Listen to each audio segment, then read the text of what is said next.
베드로전서 2장 신약 379면 정도에 있는 베드로전서 2장 9절로 10절까지 말씀 제가 봉독합니다. 그러나 너희는 택하신 족속이요 왕같은 제사장들이요 거룩한 나라요 그의 소유가 된 백성이니 이는 너희를 어두운 데에서 불러내어 그의 기이한 빛에 들어가게 하신 이의 아름다운 덕을 선포하게 하려 하심이라. 너희가 전에는 백성이 아니더니 이제는 하나님의 백성이요 전에는 긍휼을 얻지 못하였더니 이제는 긍휼을 얻은 자니라. 아멘. 기도합니다. 하나님, 우리가 이 시간에 하나님의 긍휼을 입은 자로서 하나님의 말씀이 들려지게 하시고 하나님 아버지 들려진 대로 이 세상 가운데서 능력 있게 살아갈 수 있도록 하나님 역사하여 주시고 붙들어 주시옵소서. 함께 하실 주님을 기대하며 감사하며 예수님 이름으로 기도합니다. 아멘. 자리에 앉도록 하겠습니다.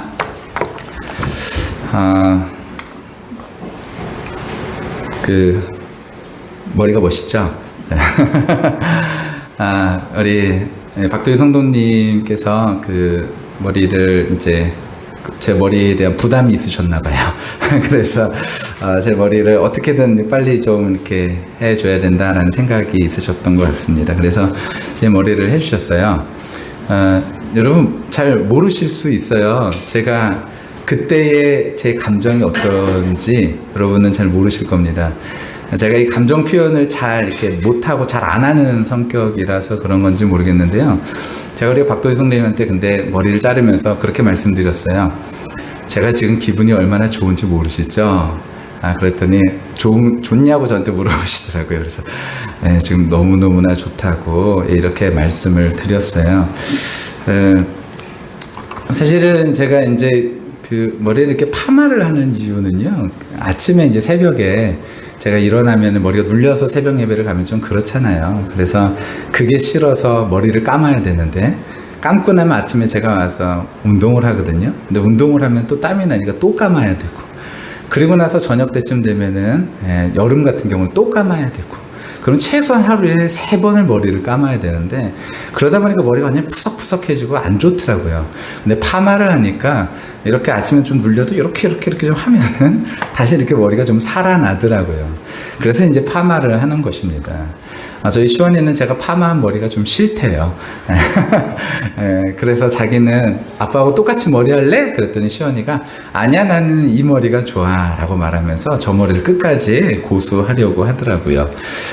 제가 이 말씀을 왜 드리냐면요. 사실 제 기분이 그렇게 좋았다라는 거 이거 말씀드리려고 이렇게 말씀을 드리는 것은 아닙니다. 무엇보다도요. 우리가 서로 이렇게 관계를 맺어가면서 살아가는 그런 존재고, 이 사람 때문에 기분도 좋을 수 있고, 저 사람 때문에 기분도 나쁠 수 있고, 이런 존재가 바로 우리 아니겠습니까? 저는 이 질문을 하나 하면서 오늘 좀 시작을 하려고 해요. 여러분, 만약에 이런 일이 절대로 생기면 안 되겠지만, 여러분이 만약에 타신 비행기가 위급 상황이 발생한다 라고 한번 생각을 해보세요. 가정입니다. 절대 그런 일이 벌어지면 안 되겠죠. 근데 만약에 그런 일이 벌어진다 생각해 보세요. 그러면 정신이 없을 겁니다. 사람들이 막 비명을 지르겠죠. 막 이러면서 비명을 지르겠고, 기내에서는 방송이 막 기장을 통해서 나갈 거예요. 이게 이제 어떻게 해라. 근데 그 소리는 하나도 안 들어오겠죠. 정신만 없고 막 두려울 겁니다. 그럼 이런 위급 상황이 되면요. 먼저 산소 마스크가 위에서 딱 떨어지게 돼 있어요. 산소 마스크가 위에서 딱 떨어지면 퀴즈입니다. 이 산소 마스크를 누가 먼저 해야 될까요? 내 아이? 아니면 부모? 아니면 나? 누가 먼저 해야 될까요? 나? 사실 비행기를 타면요. 비행기 탈 때마다 알려주죠. 탈 때마다 비상 상황에 대한 대처법을 알려줍니다. 비상시 산소 마스크가 천장에서 떨어지면 먼저 어른이 착용해라 라고 알려줍니다. 그 다음에 아이나 노약자에게 마스크를 착용하도록 도와주라라는 거예요. 노약자를 먼저 돌보는 것이 당연하다라는 상식을 깨는 행동이 이 비행기 안에서 나타나는 것이죠. 왜 그래야 되는지 조금만 생각해보면 답이 나옵니다. 도울 수 있는 사람이 먼저 안전을 확보해야 그 다음에 약자를 돌볼 수 있기 때문인 것이죠. 이것을 산소 마스크 이론이라고도 말하는 사람이 있습니다. 산소 마스크 이론은요, 우리 일상에서 쉽게 적용될 수 있어요. 사람과 사람 사이의 관계가 그러합니다. 건강하게 자기 자신을 사랑할 수 있는 사람이요, 남도 사랑할 수 있게 되어진다라는 거예요. 잘못된 자기 이해는요, 건강하게 이 관계를 유지하려고 하더라도요, 그러지 못합니다. 왜 우리가 깡패를 무서워하잖아요. 왜 깡패를 무서워하나요? 간혹 그들은 병을 깨가지고 자기의 팔에 확 긋기도 해요. 이 모습을 보면 사람들이요, 이제 소름이 끼치죠. 왜 그럴까요? 자기 몸도 아끼지 않는 사람이 하물며 다른 사람의 몸을 아낄까? 라는 생각이 들기 때문에 소름이 끼치는 것이죠.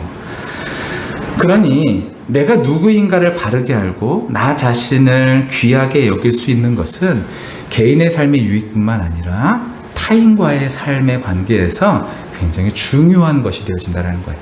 내가 누구인지 알고 나를 사랑하는 것. 이것이 굉장히 중요한 일이라는 것입니다.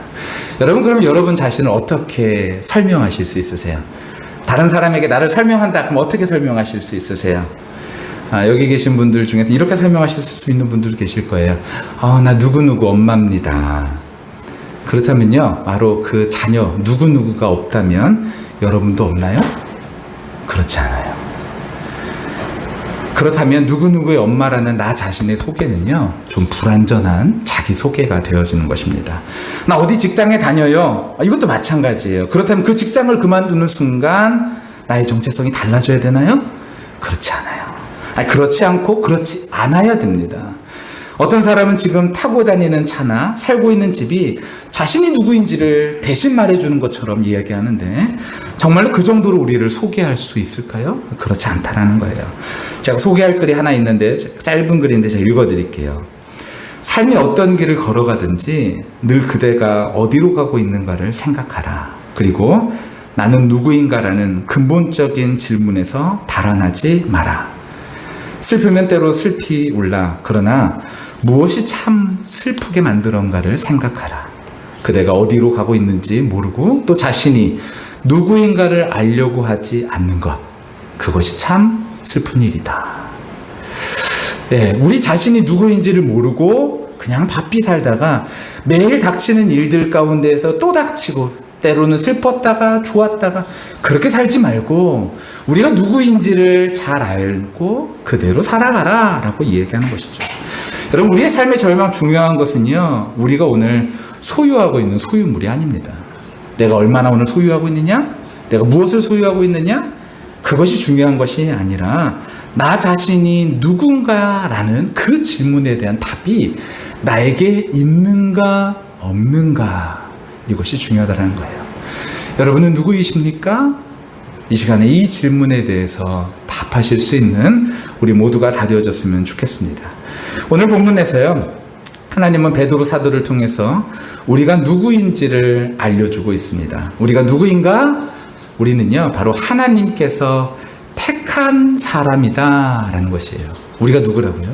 하나님이 택한 사람. 누군가에게 인정을 받을 때 우리 기분이 좋죠. 근데 하나님께서, 심지어 하나님께서 우리를 택하셨대요. 그게 바로 우리라는 것입니다. 그렇다고 해서 택했다라는 말을 오해하면 안 돼요. 이것을 마트에서 장 보듯이 선택했다라는 개념으로 생각하시면은 잘못됩니다. 마트에서 우리가 장을 볼 때는요, 어떻게 장을 보나요? 이 물건과 이 물건을 뭐 하나요? 비교하죠. 심지어는 기성품들, 나오는 제품들도요, 과자만 하더라도 과자 봉지가 좀 더 찌그러진 것과 찌그러지지 않은 것을 구분해서 찌그러지지 않은 것을 선택하고 먼지가 덜 탄 것을 선택하죠. 이렇게 우리는 선택할 때 비교해서 선택하는 게 우리에게 일반이에요. 그러니까 하나님께서 우리를 택하셨다 하니까요, 우리 머릿속에 직관적으로 뭘 따라가냐면은 우리가 더 나은 사람을 택했구나라고 오해할 수 있다라는 거예요. 그렇지만 하나님이 우리를 선택하셨다라는 그 비교는요, 이 사람이 이 사람보다 낫다, 그러니까 이 사람을 선택했다, 이런 개념이 아니라는 거예요. 그런 개념이 아니라, 만약 그렇게 선택됐다면 내가 누굴보다 우월했으니 선택받은 자격이 있다라는 그런 말이 되는데, 성경은 그렇게 우리를 말하고 있지 않거든요. 그렇게 생각하면요, 우리는 자랑할 만하고 내세울 만한 것이 있는 것이죠. 그러나 하나님께서 택하셨다라는 것은 우리가 자격 없는 존재이지만 하나님께서 자격 없지만 택하셨다라는 거예요. 자격 없지만 택하셔서 세우셨다라는 것입니다.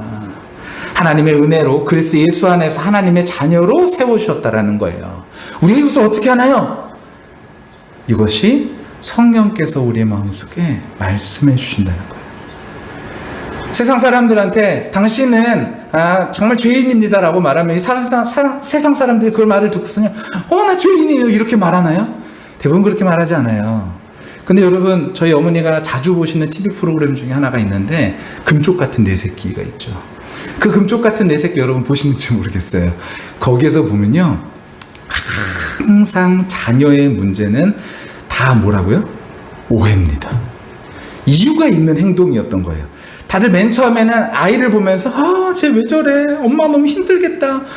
쟤 왜 저래? 엄마가 너무너무나 왜 이렇게 엄마를 힘들게 하는 거야? 아빠를 힘들게 하는 거야? 이렇게 되는데 그때마다 오은영 박사가 뭐라 그러냐면은 오해예요. 오해가 있어요. 오해예요. 근데 그거를 모르는 거예요. 그러다가 나중에 시간이 지나서 오은영 박사가 얘기해주고 관찰하다 보면은 정말로 오해였구나.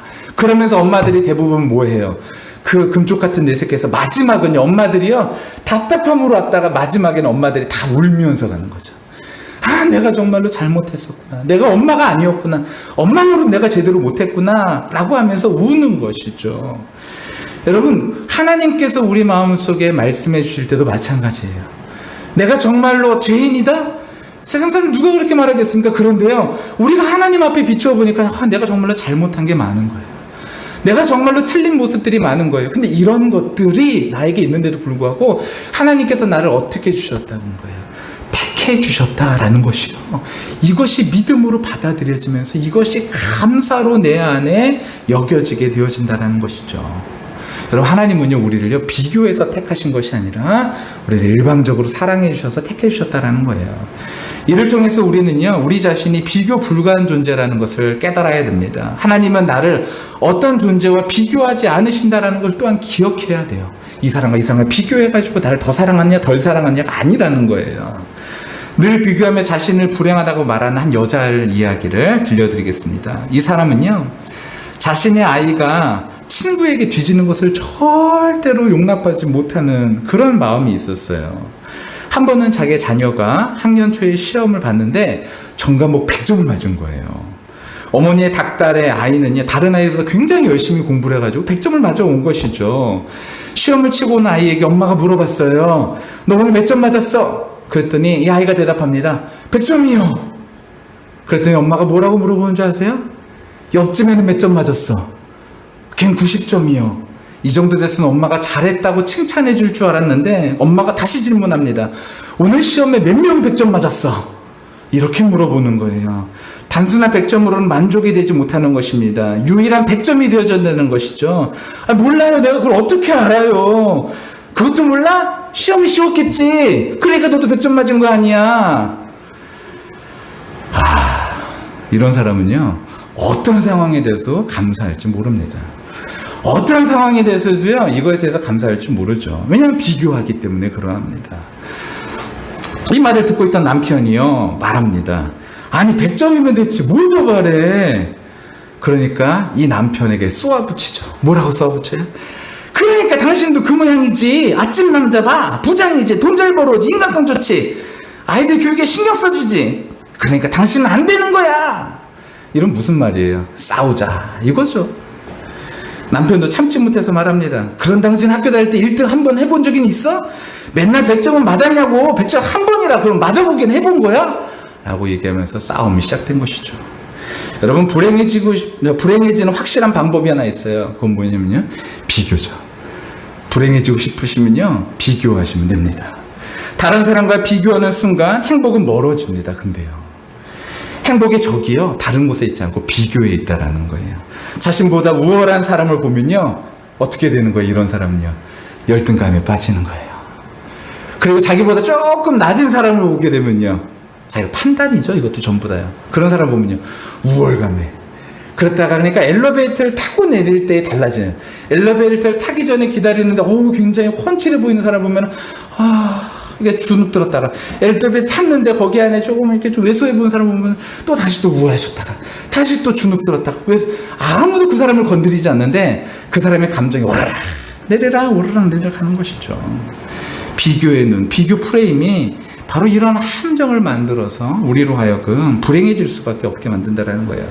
미국 코넬 대학교 심리학과 연구팀이요, 올림픽에서 메달을 딴 사람들을 그 행복 지수를 이제 조사해 봤다고 합니다.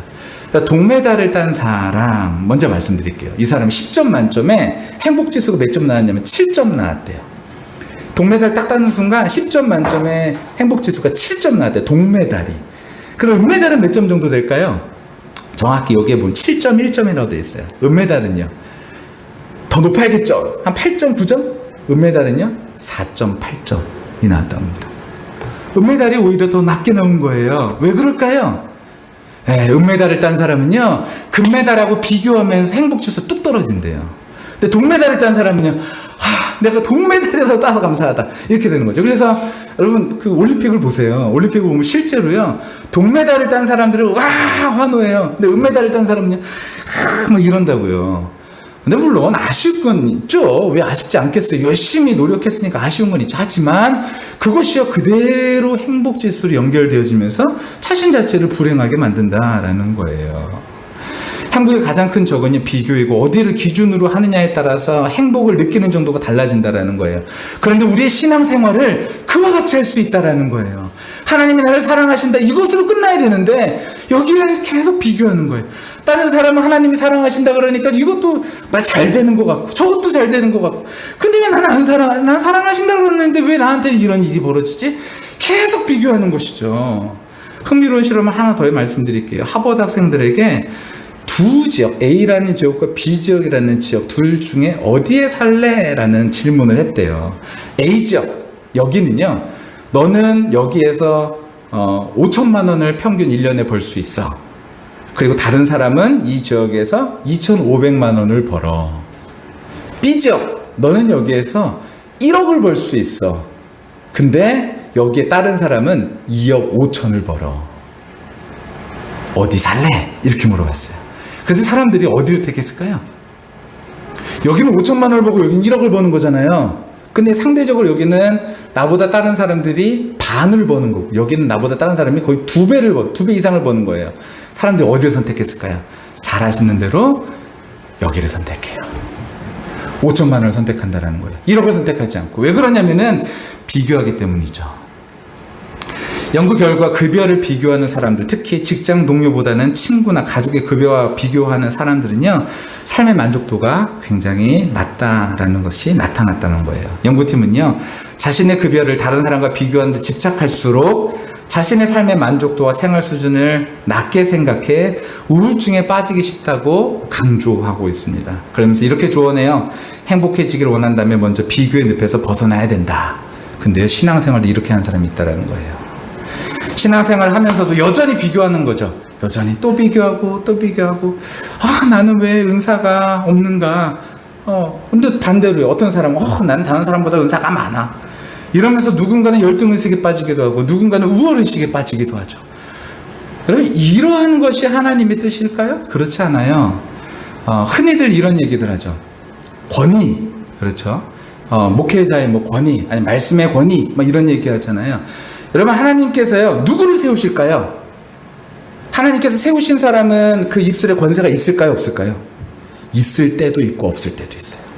성경 안에 분명한 것은 있을 때도 있고 없을 때도 있어요. 하나님께서 에스겔서에 보면요, 하나님께서 에스겔한테 뭐라 그러냐면, 에스겔아, 너는 가서 선포해, 이렇게 얘기해요.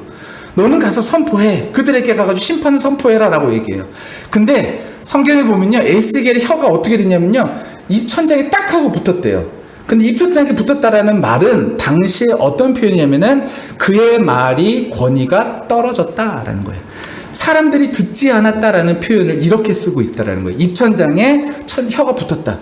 보세요. 하나님께서 에스겔한테 뭐라고 말씀하셨다고요? 너 가서 명령해, 심판을 말해, 내 말을 전해 라고 말했는데 하나님께서 그의 말의 권위를 떨어뜨려 버린 거예요.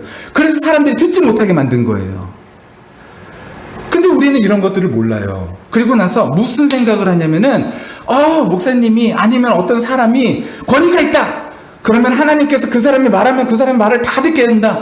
여러분, 그렇지 않아요? 성경은 완전히 반대로 얘기할 때가 절반입니다.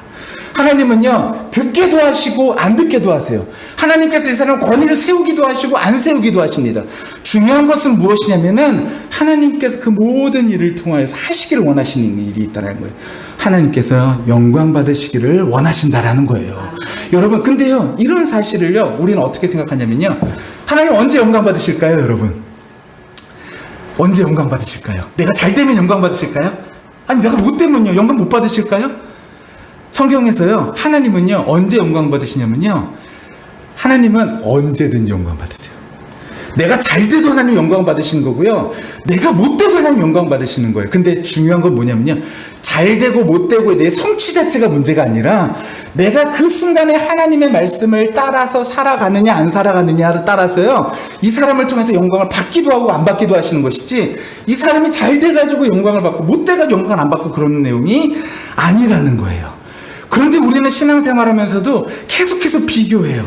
그러면서 열등의식에 빠지기도 하고요, 우울의식에 빠지기도 하고요, 이렇게 된다라는 거예요.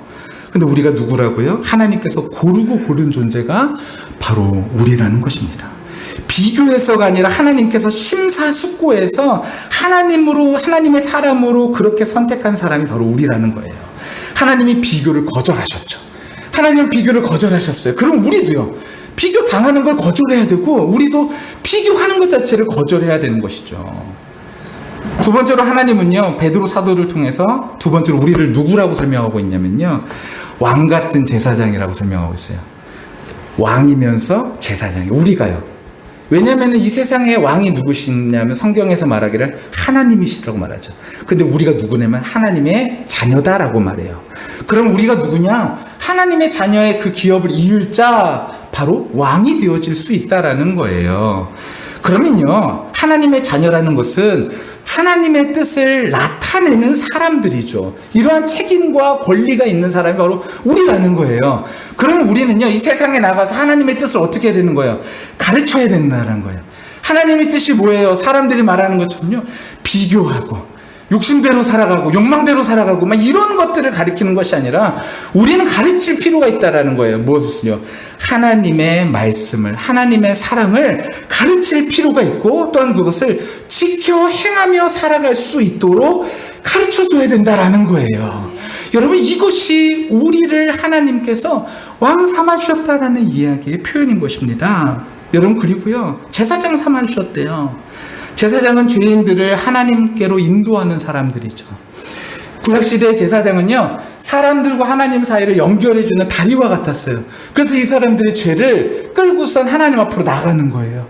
이 문제를 해결하면서 하나님 앞에 나가는 사람이 바로 제사장인 것이죠.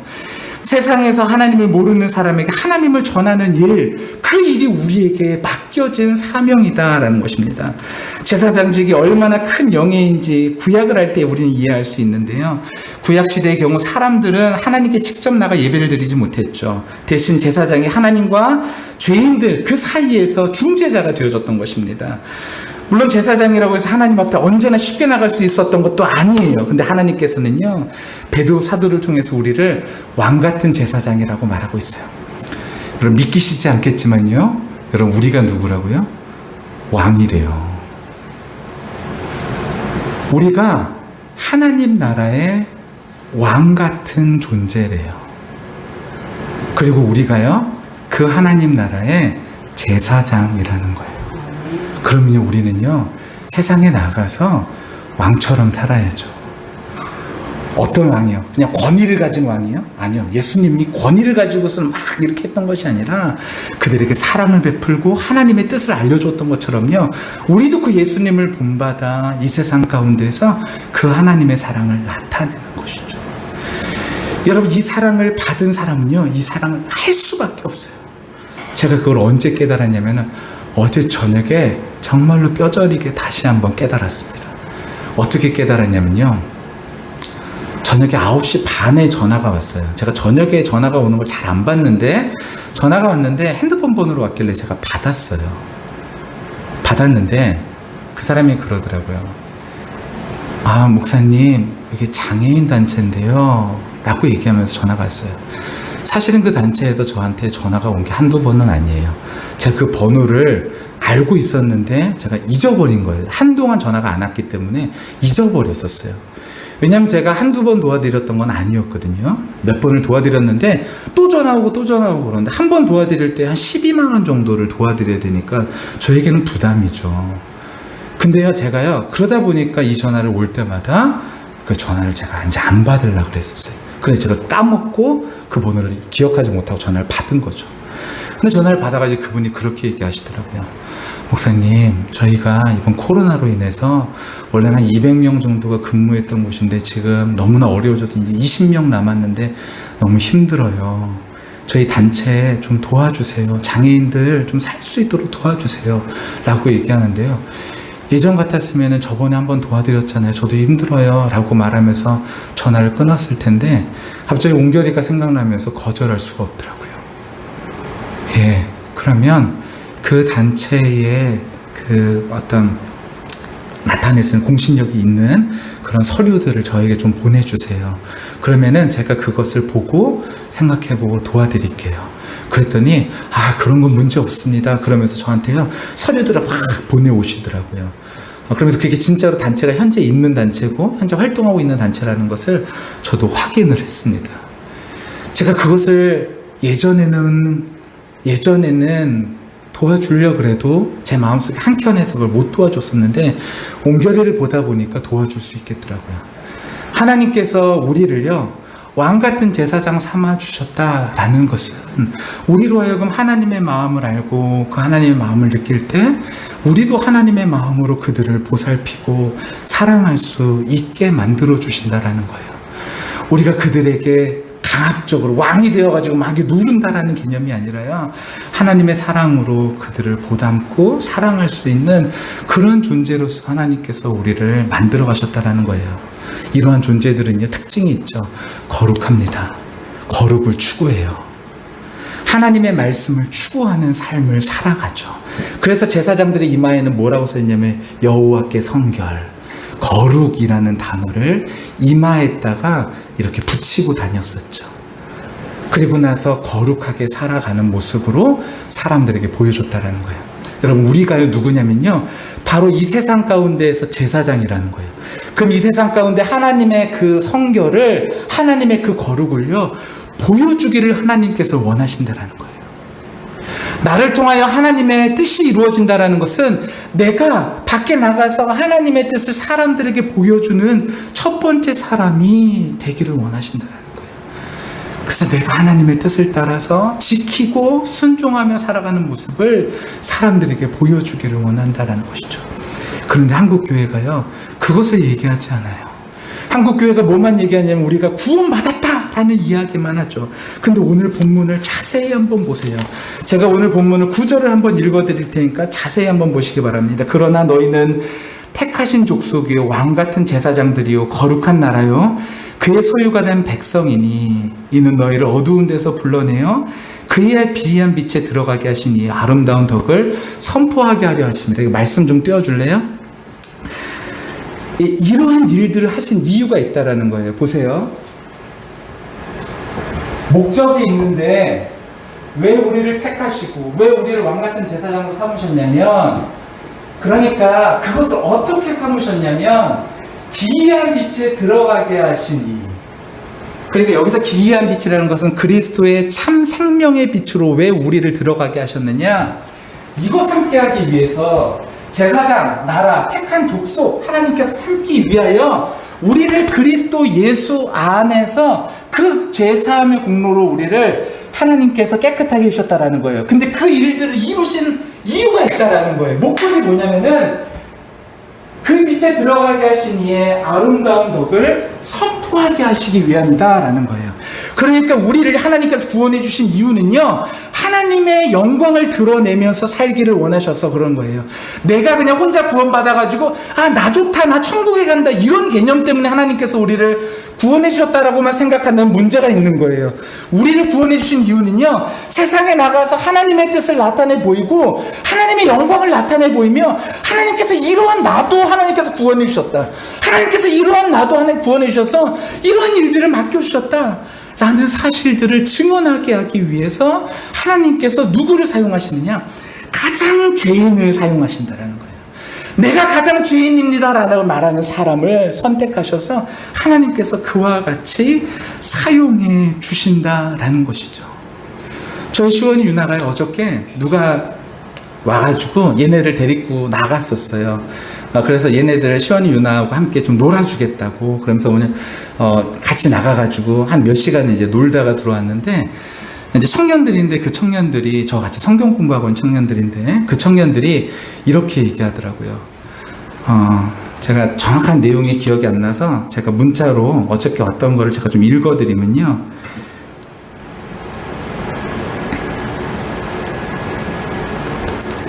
이렇게 왔어요.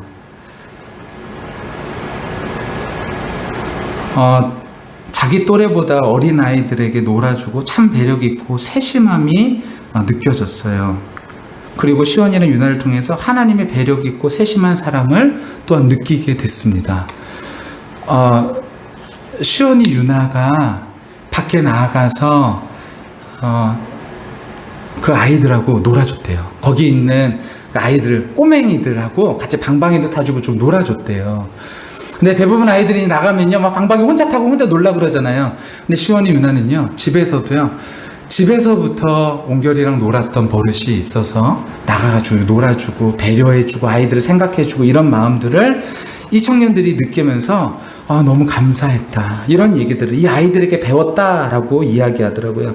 오늘 시온이랑 유나랑 함께 하면서 한 수 배웠어요. 정말 나이에 못지않게 성숙한 시온 유나 멋집니다. 정말 멋진 크리스찬이 될 것 같아요. 제가 이런 것들을 말했지 않았는데 이 청년들이요, 아이들을 그렇게 평가해주고 이야기하더라고요. 얘네들이 아이들을 배려해주고 이런 모습에 자기들이 오히려 배웠다라고 표현을 하더라고요. 여러분, 우리는 어떤 사람이냐면요, 세상에 나아가서 하나님의 사랑을, 하나님의 그 마음을 이 세상에 나타내는요, 마치 대리인과 같다라는 거예요. 대리인. 그래서 거기 안에서 하나님의 뜻을 보여주는 것이죠. 이게 바로 하나님의 뜻이에요. 이것이 바로 하나님의 뜻이에요. 그럼 하나님께서 뭐 하신다라는 거예요? 그걸 가지고 하나님 영광 받으신다라는 거예요. 하나님께서 그것을 기뻐하신다라는 것입니다. 그것을 가지고 하나님께서 우리를 칭찬하신다라는 것이죠. 이와 같이 우리를 택하시고 왕같은 제사장을 삼기 위해 하나님은요, 우리를 죄와 사망이라는 어둠에서 불러내어 생명의 참비신 예수 그리스도에게 우리를 맡기시고, 그리고 그 안에 들어가게 하셔서 영원한 생명 우리 가운데 허락해 주셨습니다. 이제 우리는 누구의 소유라고 얘기합니까? 하나님의 소유다라고 말합니다. 하나님은 죄와 사망이라는 어두운 곳에서 우리를 부르시고 참비신 예수 그리스도를 통하여서 생명의 빛으로 우리를 인도하시고 그분의 소유를 삼아주셨어요. 이 빛이 기이한 것입니다. 어둠을 쫓아내고 생명을 주시는 참빛이 된 것이죠. 우리는 하나님께서 보배롭고 존귀하게 여기는 하나님의 소유가 된 것이죠. 반드시 우리가 기억해야 될 것이 있어요. 우리의 가치는요, 하나님의 자녀가 되었다는 사실에서 오는 것이지 우리가 성취하고 이룰 수 있는 것에서 오는 것이 아니라는 거예요. 우리를 택하시고 우리를 하나님께서 구원해 주신 것, 이것에서 오는 것이죠. 우리가 가치를 지니게 되면요, 우리가 무엇을 하는가에 달려있는 것이 아닙니다. 사람들은 종종 자아상을 자신이 이룬 성취에 두려고 해요. 그러나 하나님과 우리의 관계는요, 우리의 직업, 우리의 성공 여부, 부, 지식, 이런 것보다 훨씬 더 중요합니다.